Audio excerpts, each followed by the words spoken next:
ನಮಸ್ಕಾರ ಸ್ನೇಹಿತರೆ.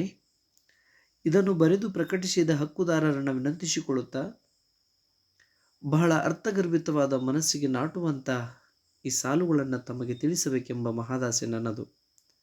ಇದನ್ನು ಬರೆದ ಮಹಾಕವಿಗೆ ಒಂದು ದೊಡ್ಡ ಶೆಲ್ಯೂಟನ್ನು ಕೊಡದೇ ಇದ್ದರೆ ಅದು ತಪ್ಪಾದಿತ್ತು. ಯಾವಾಗ ನಮ್ಮ ದೇಶದಲ್ಲಿ ಶಿಶುಪಾಲನಾ ಕೇಂದ್ರಗಳು ಪ್ರಾರಂಭವಾದವೋ ಆವಾಗ ವೃದ್ಧಾಶ್ರಮಗಳು ಕೂಡ ಜಾಸ್ತಿನೇ ಆದವು.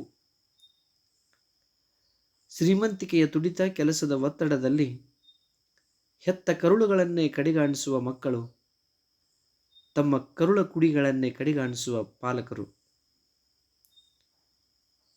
ತಾಯಿಗೆ ಮಗಳ ಪ್ರಶ್ನೆ ಹೀಗಿದೆ, ಬಹಳ ಅದ್ಭುತವಾದ ಕತೆ.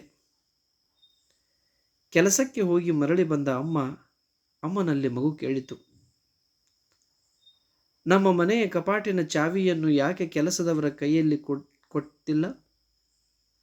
ಅಮ್ಮ, ನಮ್ಮ ಮನೆಯ ಕಪಾಟಿನ ಚಾವಿಯನ್ನು ಯಾಕೆ ಮನೆಯ ಕೆಲಸದವರ ಕೈಯಲ್ಲಿ ಕೊಡ್ತಿಲ್ಲ?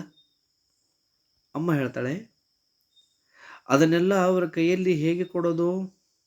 ಮಗು, ಹಣ ಒಡವೆಗಳನ್ನು ಯಾಕೆ ಕೊಡುತ್ತಿಲ್ಲ? ಅಮ್ಮ ಹೇಳ್ತಾಳೆ, ಅದನ್ನೆಲ್ಲ ಅವರ ಕೈಯಲ್ಲಿ ಕೊಡಬಾರ್ದು. ಮಗು ಕೇಳ್ತದೆ, ATM ಕಾರ್ಡ್ ಯಾಕೆ ಕೊಡುತ್ತಿಲ್ಲ? ಅಮ್ಮ ಹೇಳ್ತಾಳೆ, ಅದೆಲ್ಲ ನಮಗೆ ಅಗತ್ಯವಾಗಿ ಬೇಕಾದ ಬೆಲೆ ಬಾಳುವ ವಸ್ತುಗಳು, ಇದನ್ನೆಲ್ಲ ಕೆಲಸದವರ ಕೈಯಲ್ಲಿ ಕೊಡಬಾರದು.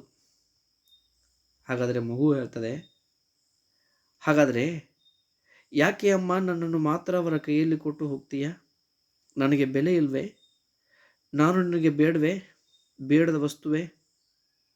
ಅಮ್ಮನಿಂದ ಉತ್ತರವಿಲ್ಲ, ಅಮ್ಮನಿಂದ ಕಣ್ಣೀರು ಮಾತ್ರ. ಒಂದು ಕ್ಷಣ ಎಲ್ಲರೂ ಚಿಂತಿಸಬೇಕಾದ ಸಾಲುಗಳು. Thank you.